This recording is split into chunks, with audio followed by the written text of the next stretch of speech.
Welcome to episode 197 of The Brainy Business, Understanding the Psychology of Why People Buy. In today's episode, I'm so excited to introduce you to Dr. Vanessa Bohns, author of You Have More Influence Than You Think. Ready? Let's get started. You are listening to the Brainy Business Podcast, where we dig into the psychology of why people buy and help you incorporate behavioral economics into your business, making it more brain-friendly. Now here's your host, Melina Palmer. Hello, everyone. My name is Melina Palmer, and I want to welcome you to the Brainy Business Podcast. Today, I'm very excited to introduce you to Dr. Vanessa Bohns, author of You Have More Influence Than You Think, How We Underestimate Our Power of Persuasion and Why It Matters. She got her Ph.D. in social psychology from Columbia University and her A.B. in psychology from Brown University. Her research looks at social influence and the psychology of compliance and consent and has been published in Psychological Science, the Journal of Personality and Social Psychology, Organization Science, the Yale Law Journal, and more. She and her work have also been featured in the New York Times, the Wall Street Journal, the Atlantic, the Economist, Harvard Business Review, and NPR. She's an associate editor of the Journal of Experimental Social Psychology, was previously editor of the social influence section of Social and Personality Psychology Compass, and sits on the editorial boards of the Journal of Personality and Social Psychology and Social Cognition. Whew. Lots going on. I will let Dr. Bohns share more about herself, her work, and her book in our conversation. And before we get to that, I just want to be sure you know there are lots of links to make it easy for you to learn more, connect with Vanessa, and get her book within the show notes for the episode, which are waiting for you within the app you're listening to or at thebrainybusiness.com/197. Those already on the Brainy Business list got a direct link from me in the email you receive every Friday. Not on the list yet? Simply sign up for any freebie at thebrainybusiness.com and you'll be automatically added. The freebie for this episode is the first chapter of my award-winning book, What Your Customer Wants and Can't Tell You. And if you already have the book, in which case, thank you. You'll also be automatically added to the list when you get your copy of the free PDF companion workbook. Both are housed in our free behavioral economics community called the Be Thoughtful Revolution. There's a link to join that global community in those show notes as well. Now let's jump right in. Dr. Vanessa Bohns, welcome to the Brainy Business Podcast. Thank you so much for having me. It's great to be here. Absolutely. I'm so excited. We were connecting about, it's like the season of influence. I feel like all time is the season of influence anyway, but I'm really loving the books and things that are coming out now. We're going to get into it. I would love if you can start by introducing yourself to the audience for people who Whoa, I don't usually do that. For people who don't yet know who you are. Sure, no problem. So I am an experimental social psychologist, and I have been studying social influence for over 15 years now, believe it or not. And I study social influence in kind of a different way than many other people do, which kind of started back when I was in graduate school. And one of my first studies that I ever ran was with a professor, Frank Flynn, at the business school at Columbia, where I was a graduate student. And to run the study, we needed data from just ordinary people. And so I went down to Penn Station and I asked people to fill out surveys. And we were kind of looking at traditional forms of influence, like what gets people to say yes more when you're asking for things. I did this for days and it was just torturous and I hated it so much. And I still feel kind of traumatized by Penn Station. And when the study was finally over, Frank and I were looking at the data and whatever our prediction was, which I don't even remember now, didn't pan out.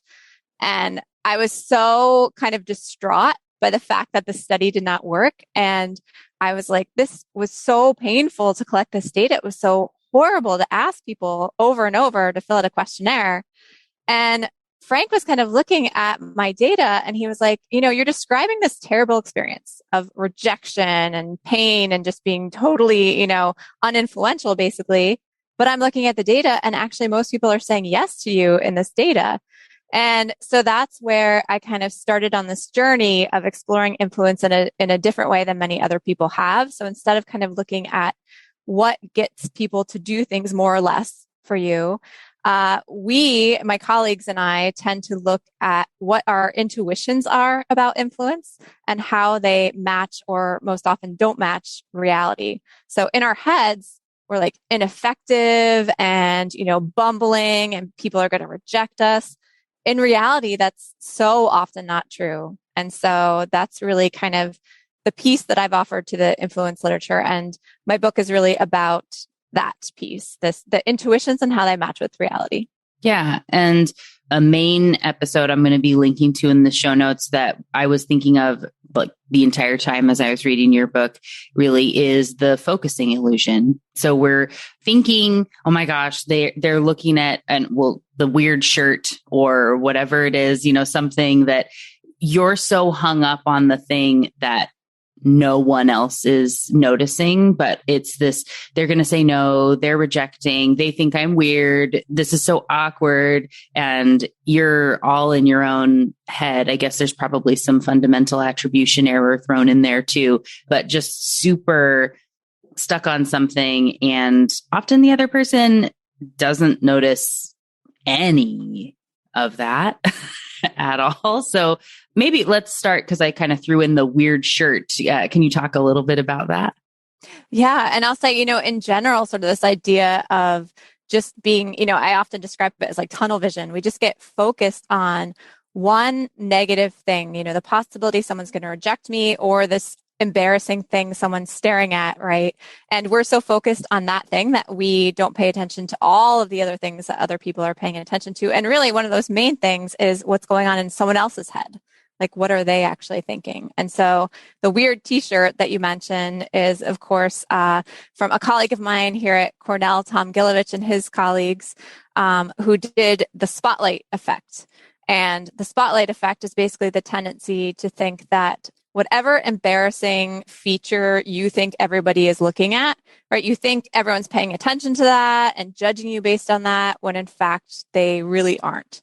And so they famously demonstrated this by having participants come into the lab and they gave them these Barry Manilow concert t-shirts to put over their clothing. Fancy. I know. The funny thing is, I feel like if you walked around with a Barry Manilow concert t-shirt now, it would be very hip and cool, but back then it was not. So. Yeah. Not the hipster chic that it might be these days. Exactly. So they had pre-tested it. And basically when people put on these t-shirts, they were super embarrassed to be wearing them. And then they led them into a room full of people.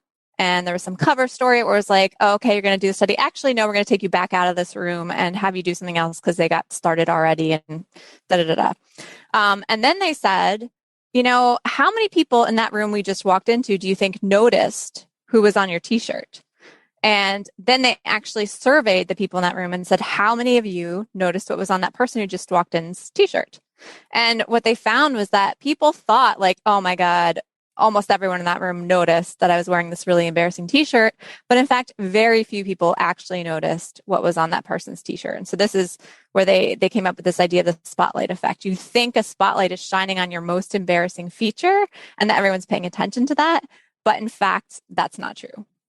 Right. And just where you're thinking about your weird freckle or whatever it is. Oh my gosh, it's all anyone can see, but it's really, really not, which is helpful when you think about not getting hung up on your own stuff. I did an episode really early in the pandemic of why we hate to see ourselves on Zoom and with, mirror images versus straight on and all these different things that you get just staring at that thing. Like how, oh my gosh, my eyebrows are crooked or whatever, right? And it's all you can look at and you aren't able to pay attention to the words you're saying or whatever it is and get hung up. But how does that all tie in then to influence and how we actually have more influence than we think? Yeah. So this is, I think, the interesting part, right? Is that you would think then, oh, no one's really paying attention to you, but that's actually not true. They're just not paying attention to the things you kind of hope they're not paying attention to, right? The things that you're really insecure about. But in fact, when it comes to you as a whole person, they're actually paying more attention to you than you realize. And so this is something that Erica Boothby, a researcher at Wharton, has called the invisibility cloak illusion. So this is the idea that we often feel like we walk through the world kind of wrapped up in an invisibility cloak. And you can imagine yourself like wearing headphones and sitting on, the subway or, walking through the park with your sunglasses on, and you just feel kind of invisible to the world. But in fact, you're not. And people are noticing you and more than you tend to think. And so Erica Boothby tested this by having people come into the lab and do something very similar to what Tom Gilovich and his colleagues had them do.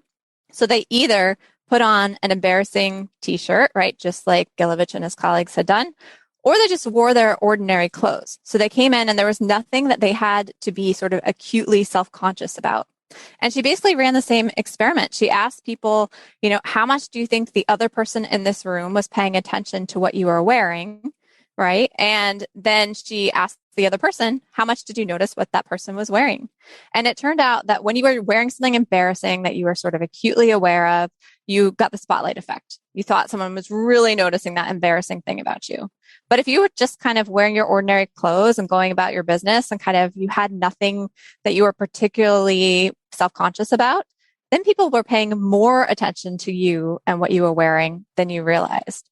And so in terms of influence, that means, that people are actually paying attention to us as a whole more than we tend to realize and watching the things we do, noticing when we're in the room, noticing, if we're wearing a mask, if we're recycling, doing all these kinds of things that you could see kind of having downstream effects on other people's behavior.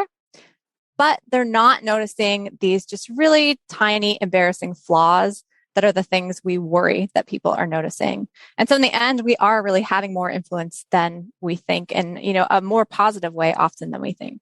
Yeah.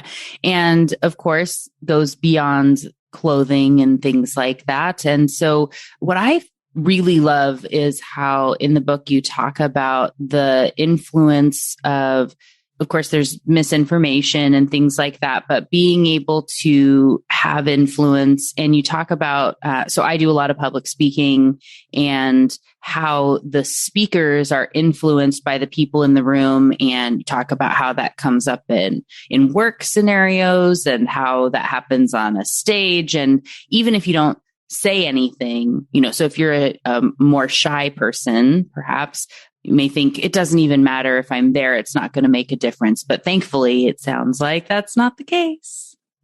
Yeah, so I love this. And I refer to it as the power of being in the audience. And one of the things I love about this is that, first of all, it kind of flips our idea of influence on its head.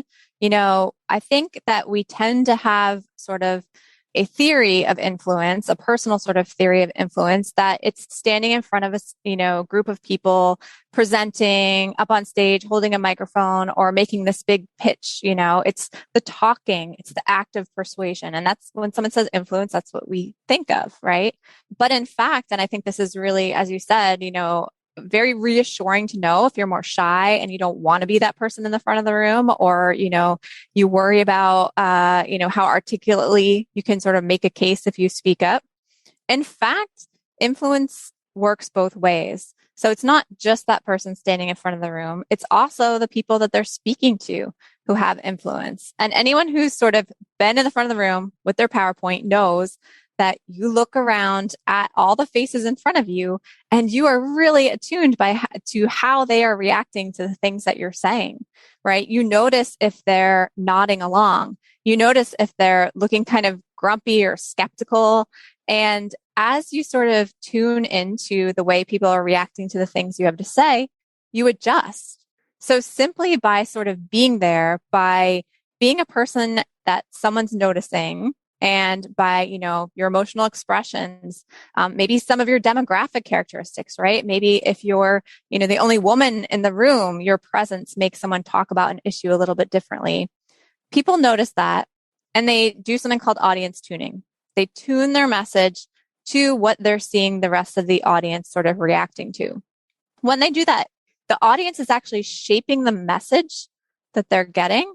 And even more than that, they're shaping the beliefs of the person who is in front of the room, right? So there's something else called the saying is believing effect. So basically, if I tune my message because you guys are smiling when I talk about this, so I'm going to keep talking about it, right? And then as I keep talking about it and you keep smiling, I start to think, yeah, I guess that is a really good idea. Now that I've said it, I kind of believe it and you guys seem to really like it. And so the audience sitting there without saying a word can really shape the beliefs of that person in the front of the room. And it really changes who has the influence in the room, or at least our perception of that. Right. And like I said, as someone who does a lot of speaking, 100%, right? Because I always am doing that, where it's like, this is clearly a group that is not about interacting and answering questions. And so I'm going to change the way that I bring up different tidbits, or like you said, I might have mentioned something and it really resonated. And so I'm going to bring up this other story or study that I don't typically talk about because it's here in my brain. I've got lots of stuff floating around that I want to talk about, but I have a limited amount of time, but I can change what comes up and what we bring up based on the audience for sure. And if I bring it up and the group likes it, then it's like, well, maybe that should be part of the presentation. Maybe I should change that up and drop this other thing, or, whatever, like this, like, where comedians would be testing, right? And like, this joke landed and no, it didn't, or like, I was sure this was going to be good, but maybe not, and you have to do some of that sampling. And so we don't necessarily realize how that changes everything that we end up talking about, but it is important. So when we think about work, and well, actually, I'm going to take one little sidestep that's related as we're, shaping the conversation here as we go. And you didn't even say anything, but I had a different thought, right? So one thing that I know was difficult for a lot of people and we're still dealing with is doing presentations then over a virtual format where you lose that feedback. So people didn't realize how important that feedback was to them until you make your joke and you're used to hearing people laugh to be able to determine what you say next or how you respond, and it's silence. And thankfully I had, a couple years or, I had training with the podcast of pause for effect, where it's like, I tell a joke and like, I bet that was funny. And then kind of keep going. Like when you first start that, it's awful. And it's almost worse to be looking at faces to see on Zoom because it chooses random people and it might be giving you the ones who are not paying attention, but everybody else likes it, but you can't get the room as a whole, and they're not feeding off of each other's energy from this like shared enjoyment experience. I know there's some great stuff about that in the book too. So do you have any tips, or is there any research or insight as far as what you should do and how this plays into a virtual experience when you're speaking? And it doesn't have to be where I do, presentations to a conference or something, but, even talking with your teams at work where you're used to being in person, what sort of tips would there be when there's, say, a group call and you're the shy one in the group? How do you have some influence when it's all virtual like that? Yeah. And as you were talking, I was just thinking of one of my sort of favorite pastimes early on in the pandemic was watching late night hosts kind of melt down at not having an audience anymore to know whether their jokes were landing, right? Yeah. Just kind of laughing maniacally at the camera, being like, I don't know if this is funny anymore. Right. Like losing all their confidence because you're not, it's weird. It is jarring when you're used to the laugh and then it's not there. Yeah. And I'm used to teaching, lecturing in front of groups of like 200 students, right? Who you really get a sense of the energy in the room, and you look at all these different faces. And as you said, like some are, nodding along, some are falling asleep, and you kind of pick the ones that you're going to pay attention to. What I found when we had to transition to Zoom teaching was, again, how much that feedback means for figuring out even like how fast or slow you want to talk about something, how long you want to linger on a particular topic. Are people even getting what I'm saying? There's just so much of this feedback you get from nonverbals that you take for granted. And so I really, I definitely worked in a lot of polls and sort of chat questions, things that both kept other people sort of on their toes, the people on the other side of the computer screen, because it's so easy. I mean, all of us do this, right? If you're watching like a Zoom webinar or something, you zone out, you're like on your phone, you're doing something else, you're answering emails, whatever it is. And so I would work in little moments, where they had to put something in the chat, or they had to put up, a certain emoji or whatever it was, to keep them on their toes, but also for me to get feedback, and sometimes I would ask, should I slow down at this point? Should I move on? And that really gave me this feedback that I was missing. But also, yeah, in terms of, even just meetings and things like that, I think, again, just by virtue of the technology, people can get lost in these Zoom meetings, right? Because they could drop off, the page, just the screen sometimes. And it takes extra effort. One of my colleagues calls it like the barrier of the little red mic, that you have to click unmute, and like you can't just throw out a comment the way you can in a regular meeting and just, interrupt or say something. You have to make an active decision to click unmute, and then you have to speak. And lots of times, again, because of virtue of the technology, you might overlap with somebody else. It gets awkward. It gets weird.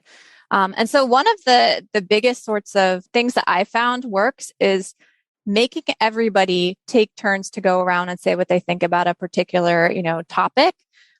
Because again, assuming that someone else is going to actually make the effort to click on mute, jump in, people are talking over each other, you can't hear anything. It just makes it really difficult, and you lose certain people in those conversations. And so I think one big thing is going box by box, okay, what do you think? Even if it's just a really quick little thing, even if people are saying almost the same thing over and over, it still gets everybody's voice in there, and it brings everybody into that discussion. So I think that's a helpful thing to try. Right. I know like you said, though, when you're lecturing to a group of 200 students, like that might be hard to have everybody put their voice. And that's a whole class, for that. And that's why I use like the emojis and the chat and the polls for that, because you still get most people sort of participating, but you can't go around, as you said, and have them all talk. Yeah. But for anybody that has the ability, I don't think all versions of Zoom have breakout rooms on them, and we say Zoom, it's become the new Kleenex, right? Where we don't say tissue anymore, but whether you're using Microsoft Teams or WebEx or whatever else, it's all GoToMeeting, the same stuff. But, there's usually some sort of a room option where you can have people go have a quick discussion, and it's like waking themselves up and re-energizing versus just like bleh for forever, and you can give maybe a thoughtful prompt that helps to overcome some of the herding or groupthink, or, coming up with a contrary thought about this that someone from your team can share back to help facilitate a larger discussion, or, something to get everyone thinking and talking about this, instead of just, we all agree, right? Let's go. Because whether it's in school or it's in work, just lots of nodding heads is not great either. Yeah, exactly. And I think, again, this gets really at the power of the audience. I think a lot of us didn't realize how important it was to be able to look around the room at all the people who aren't speaking and look at their faces. Do they all actually look like they're on board with this thing, right? And that's, once you lose that, you lose a lot of information. Right. And where you're able to say, Susie, it seems like maybe you have a different opinion. Will you share? and you don't have that option. And so that really is you have more influence than you think you do. So Susie in this case has lost that connection perhaps in a virtual presence. And if we are looking at going to a more virtual world for lots of work, whether you're on that Zoom thing and you can hide a little bit, but some of these spotlight effects and the invisibility cloak, you actually are having probably more invisibility cloaking than you realize, but in a way that is now negative because you are losing the one way perhaps that you were influencing the group in person that you didn't realize that was helping kind of move you forward. So do you have any advice for those people who, if they're not in person and don't like to speak up, they're losing that power of the audience, of their nonverbal communication? If they're in, say, an organization that's not opening things up for questions or whatnot, and they then need to kind of force themselves to try or say something and do that thing that's the worst, which is to ask the question or whatever it is, which I was laughing because I have been saying asking people for things is the worst. It's no fun. Oh yeah, it's the worst. Yeah. Heidi Grant has a book, Reinforcements, about asking for help. And I think one of the chapters is literally called It's the Worst.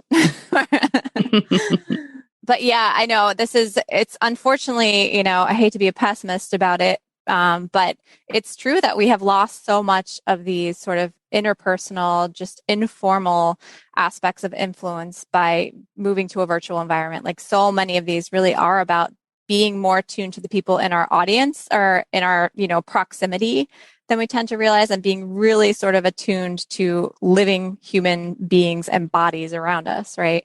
And so you do sort of have to make up for that in some way in a virtual environment. On the other hand, one interesting thing about all of these, video conferencing sort of functions. Now I'm scared to say Zoom because no, you're fine. It is the Kleenex of video conferencing.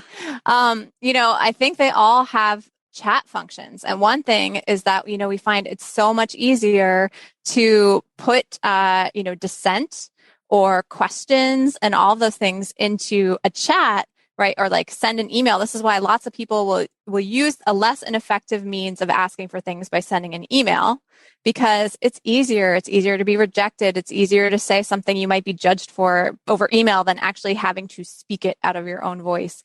But that can be used to your advantage in things like, video chat. If you are particularly shy about speaking up and like wanting to click that unmute button and be the center of the screen, you can put some thoughts in the chat. And I found that there have been really interesting conversations in the chat that someone else might, then bring into the broader discussion. So that's one way.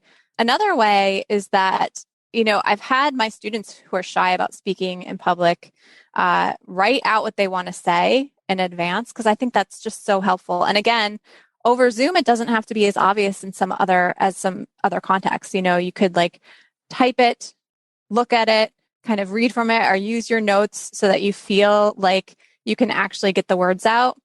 One of the things I talk about in the book, right, is this idea that we're so worried about being articulate. Like if we say something, we're going to come across as bumbling and inarticulate, and then we're not going to actually have the impact we want. People are going to judge us, right? And none of that tends to be true, right? People think, first of all, that we sounded much better than we thought that we did. But more than that, people really just get the gist of what we say. Like no one's really paying attention word for word to what you say. They're just kind of getting the gist. And so if you have, a group think kind of scenario, everyone's nodding along, going along with this particular, idea that you don't think is the greatest idea, simply saying anything that says, I'm not sure about this, can break that momentum, right? All of a sudden, there's just at least one dissenting voice. And there's so much research showing that just one dissenting voice can make such a difference. Doesn't matter if you're articulate, doesn't matter if you say it perfectly, doesn't matter if you put it in the chat or like speak up. But as long as you know that not everyone actually agrees in this group, now other people in that group are going to be like, I wonder why that person doesn't agree. I'm going to start thinking about, the opposite perspective, and then you can really change the direction of a conversation. For sure.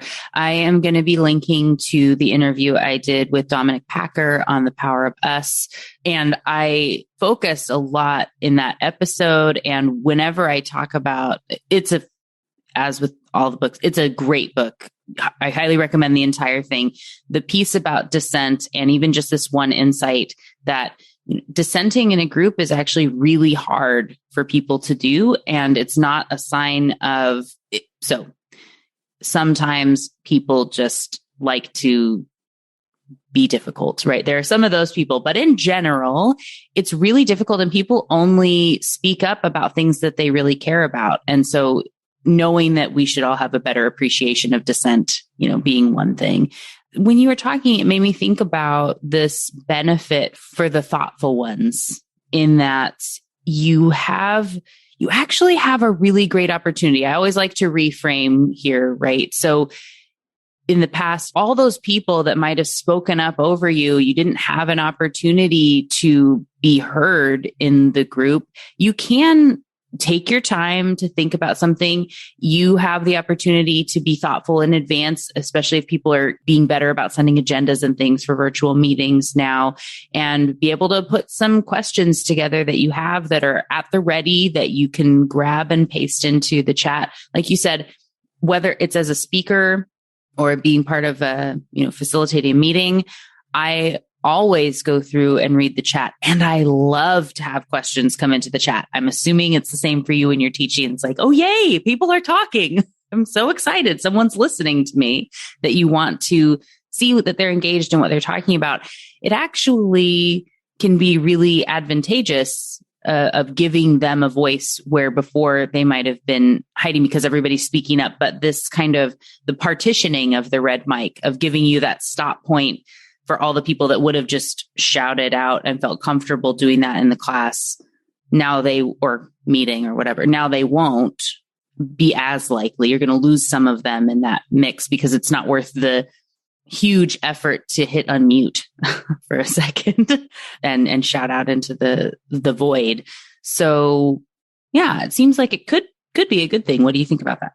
Absolutely. And I think, it is an outlet for people who, as you said, feel less comfortable actually speaking out. And I've noticed in the chat that there's usually not a ton of comments. It's like there's a few things. So that means that if you have something you want to stick on the agenda, you want people to be considering, it's going to be right there for everyone to see. It's probably not going to get, overwhelmed by all these other people's ideas. And so you can actually have more of an impact again than you might think, right? Just by sticking something in the chat. Now everybody's reading that. Everybody's kind of thinking about what you are proposing, and that can work its way into the more general discussion.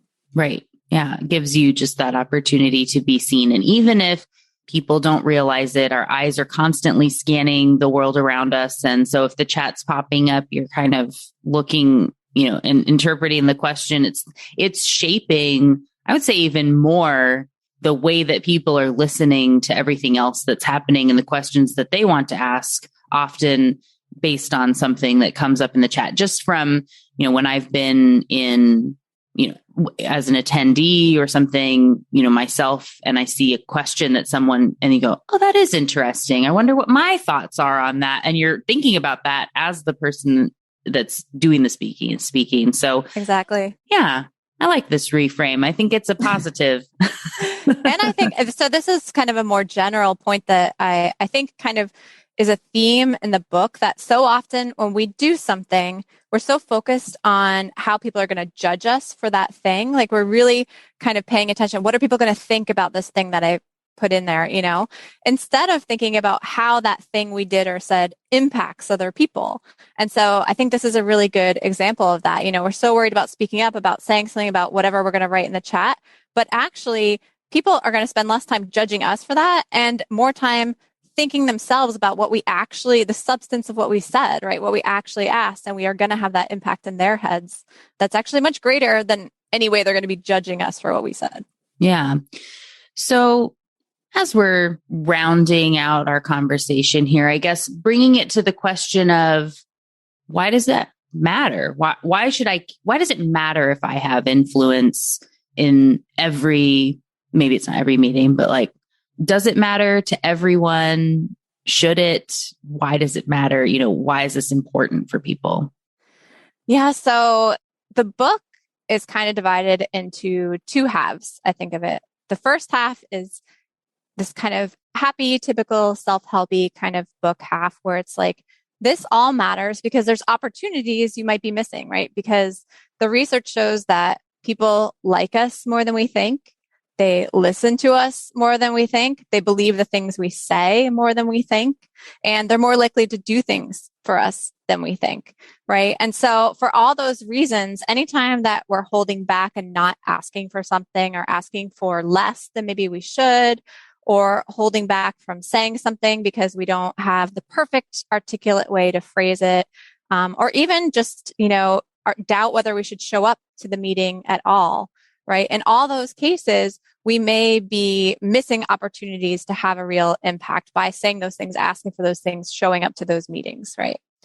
The second half of the book kind of says, if all this is true, right? If people are paying attention to us more than we realize, they're seeing our posts on social media more than we realize, they're listening to the things we say and believing them more than we realize, and they find it harder to say no to the things we ask than we realize. We could unintentionally also have negative influence on people, right? So if we're spreading misinformation or things that we haven't vetted carefully, people are likely to believe it and pass it on, right? If we ask people to do things that they're uncomfortable with, they don't actually feel as comfortable saying no to those things as we might think. And so they may just go along with something that they don't really want to do because they feel uncomfortable saying no. And so it matters for both those reasons because of the opportunities that we might miss because we're doubting the influence we have, but also for all the ways we may kind of carelessly and unintentionally impact people in potentially negative ways or ways we just wish we maybe wouldn't. Right. Yeah. It's good to be being thoughtful is sort of the theme of life around here at the Brainy Business. So I end every episode by saying that, and it's the close on my emails and everything. And so I appreciate any time that somebody's throwing in thoughtfulness, into, do I want to say this thing? What are the ripples that are going to be coming off of this, both good and bad? One of my favorite books is by Susan Scott, Fierce Conversations. And it's old now, right? But it's still such a good book. But one of the things she says in that is that you want to be aware that in every, conversation or interaction point, even if you don't realize that you did anything, especially as you rise up in an organization, you have more impact than you realize, right? More influence than you think. And everything that you do is leaving either an aftertaste, an aftermath, or an afterglow. And you want to really be focusing on those afterglows. But so when you would have the interactions at the water cooler or coffee, and you're just like rubbing your eyes and like, and somebody asks you a question, you're like, I can't deal with that right now. And you are, their boss's boss or something, and you weren't trying to be rude, but you were distracted and they asked at the wrong time, and they are now spinning out and going banana pants is sort of the thing I like to say, right? Like can't even handle, oh my gosh, all of what this means. They're so focused on that little thing that you didn't even notice, bringing that back to our focusing illusion we started with. So knowing that you have more influence and being thoughtful about all of those interactions is something I think is really important. So I'm glad that we got to talk about that. Do you have any tips or thoughts on moving your focusing illusion to something else that's now like, oh gosh, I'm so worried about people are going to think what I said, and you spiral in kind of a different way that it gets people stuck?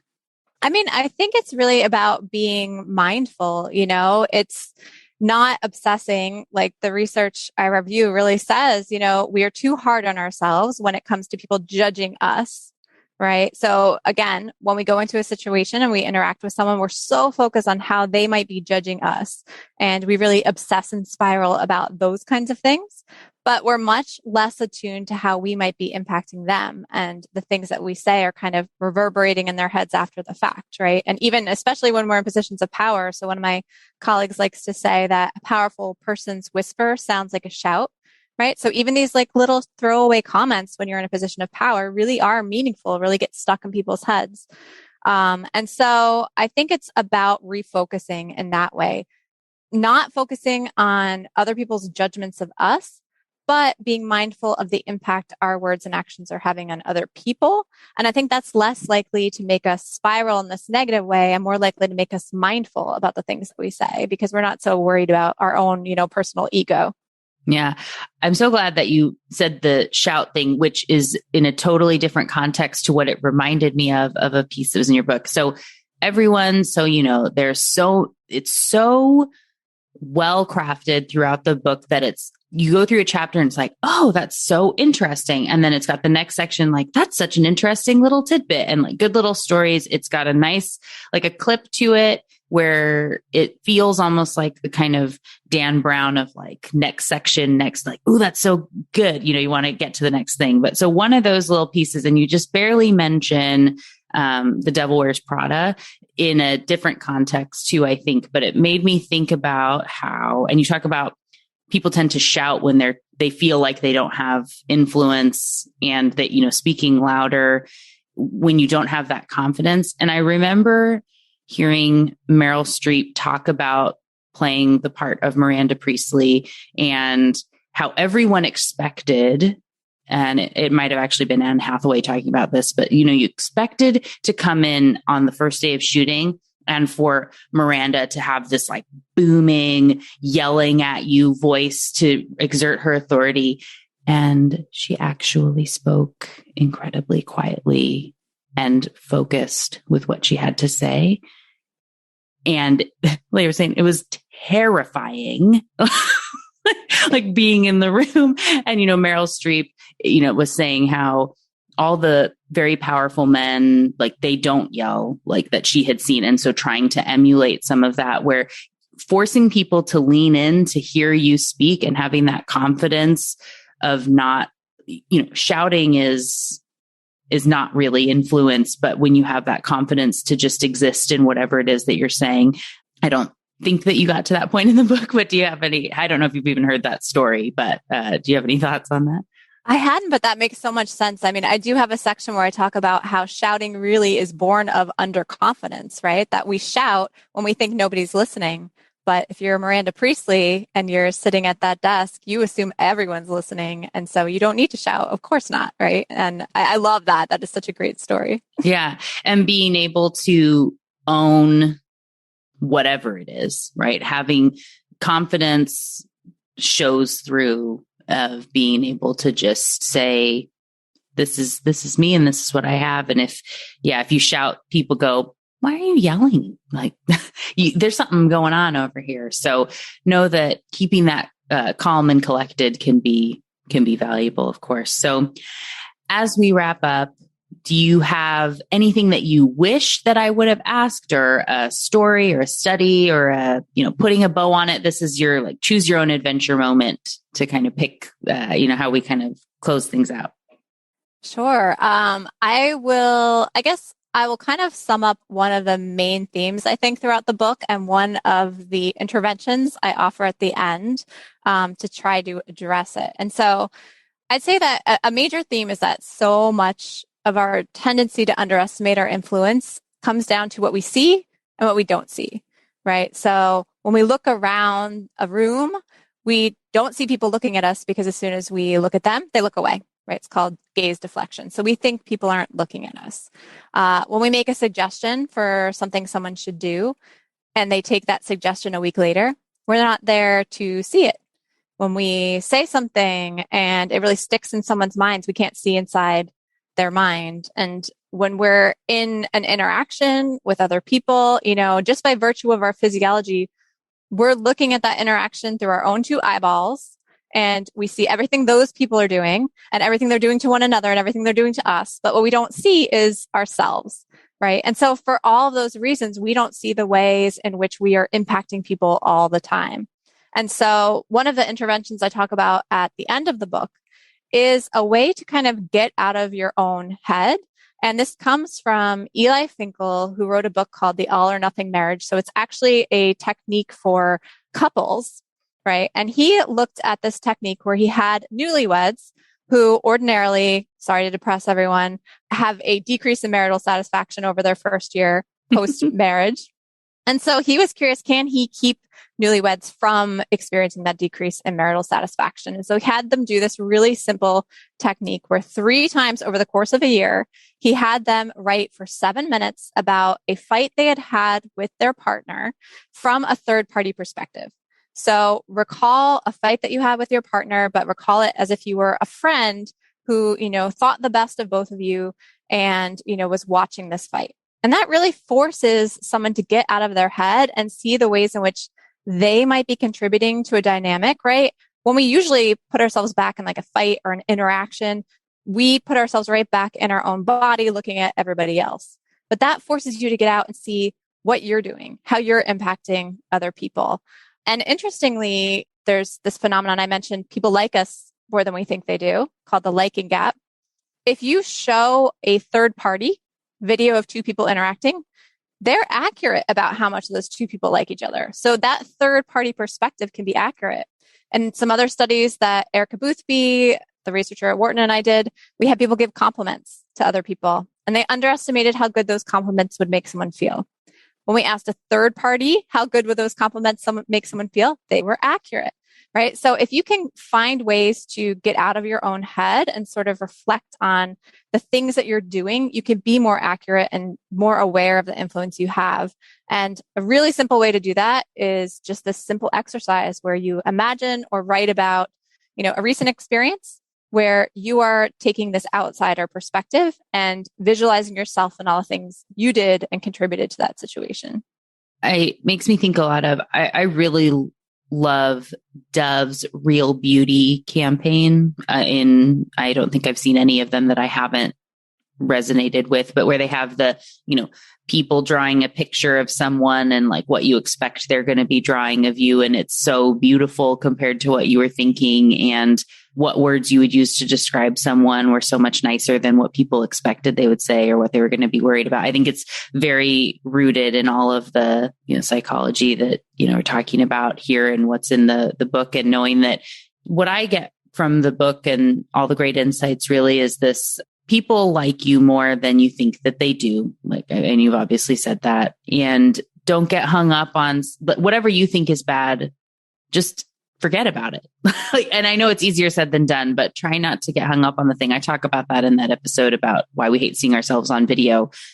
If you can not look at you, then you don't notice, you didn't notice when you were sitting in a room talking. So it shouldn't impact that, there's a camera, the other people still saw you the whole time.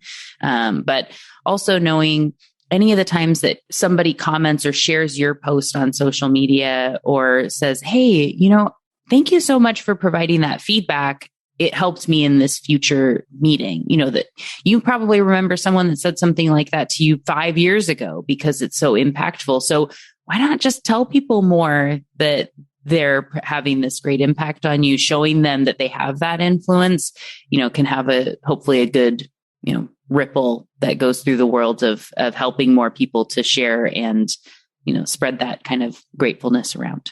Yeah. Couldn't say it better myself. Oh, well, thank you so much for joining me. We'll definitely have links in the show notes for your book and to connect. But for everyone that now is so excited to go do that, what is the best way for them that you would recommend for going to get the book, to connect, to chat, whatever it is? Where should they go? Sure. So you can find the book pretty much anywhere. My website, vanessabohns.com. also has links to buy the book, different essays I've written, and also social media connections if you want to connect with me on Twitter, Instagram, wherever. All those links are on my website as well. Perfect. We will absolutely share those. And please share the Twitter love. So what's your handle on Twitter? So it is at Prof. Bohns, and Bohns is Bohns. Perfect. Again, will be included in the show notes for everyone. But this is your opportunity to go show how much influence you think was provided and or how influential you feel now. Let Vanessa and I know on Twitter at Prof. Bohns and at the Brainy Biz are waiting to hear from you. So thanks again. And yeah, absolutely. Vanessa, thanks so much for joining me on the show. It was a lot of fun. Thank you so much. Yeah. And for both of us, I'm sure, it will mean more than you realize if you send us little love notes online or privately. Quite possibly my favorite thing that ever happened. So absolutely. All right. Thanks. Thank you so much. Thank you again to Dr. Vanessa Bohns for joining me on the show today. What got your brain buzzing in today's conversation? For me, I've really been loving all the conversations about influence on the show recently, including this conversation with Vanessa, of course, as well as Zoe Chance and her new book, Influence is Your Superpower, and of course, Robert Cialdini, who was on the show in 2021 to talk about his new and expanded version of his wildly popular book, Influence. Here at The Brainy Business, I talk a lot about being brain friendly and making it easy for others to work with you. That is all about influence and persuasion. Business is a long game built on relationships, whether you're thinking about your team members and influencing those at work to keep a project moving, or if you're looking to acquire customers. The psychology of influence and the science of connecting with people to achieve things together is so fascinating. While the books I mentioned are all in a similar vein, they serve different purposes and look at different aspects of influence. They definitely complement each other versus competing or anything like that. In Vanessa's book, You Have More Influence Than You Think, she looks at these interesting conundrums of how we see ourselves and others. Why, when we notice someone else's behavior on a subway, do we not think others are paying attention to us? Why, in the opposite of that, when we're embarrassed or self-conscious of something, do we think that's all anyone can see when most people don't notice it? And I want to revisit one more thing before we wrap up the show, which is how this all culminates in the importance of showing up. Whether it's being there in the meeting or being in the audience at the conference or being seen on social media, you have great influence, even when you don't say anything at all. I hope that is empowering to the introverts and everyone who doesn't want to be the one on the stage or who wants to have some influence but feels like they don't have an opportunity because they don't get a chance to lead teams or meetings yet. But being there makes a difference. Have intention to everything you show up to, and it can help get you further down the path even when you don't say a thing. As a reminder, there are show notes waiting for you at thebrainybusiness.com/197. In them, you will find, of course, a link to get your own copy of Vanessa's book, You Have More Influence Than You Think, as well as to the other books mentioned on or related to the episode, related past episodes that I've curated for you that I think are the next best ones to listen to, ways to connect with Vanessa and myself, and more. Whatever resonated most with you on the show, or maybe a little tidbit you're excited about or intrigued by, will you share it with us on Twitter? Vanessa, as she said, is on Twitter as Prof. Bohns, Bohns, and I'm the Brainy Biz, Biz. Tag and chat with us there. And of course, get all the goodies waiting for you in the show notes at thebrainybusiness.com/197, which does include direct links to our Twitter handles as well. We very much look forward to interacting with you there. And if you enjoy the experience I've provided here for you, will you share about it? That could mean leaving a rating and review on Apple Podcasts or wherever else you listen, sharing this episode or any other with a friend who you think would find value in the insights, or even hitting that subscribe button if you haven't already. Thank you so much in advance. I appreciate it and you. Thank you again to Dr. Vanessa Bohns for joining me on the show today. It was a delight to chat with and learn from you. Next week, join me for another brainy episode of the Brainy Business Podcast. It's going to be a lot of fun. You won't want to miss it. Until then, thanks again for listening and learning with me. And remember to be thoughtful. Thank you for listening to the Brainy Business Podcast. Molina offers virtual strategy sessions, workshops, and other services to help businesses be more brain-friendly. For more free resources, visit thebrainybusiness.com.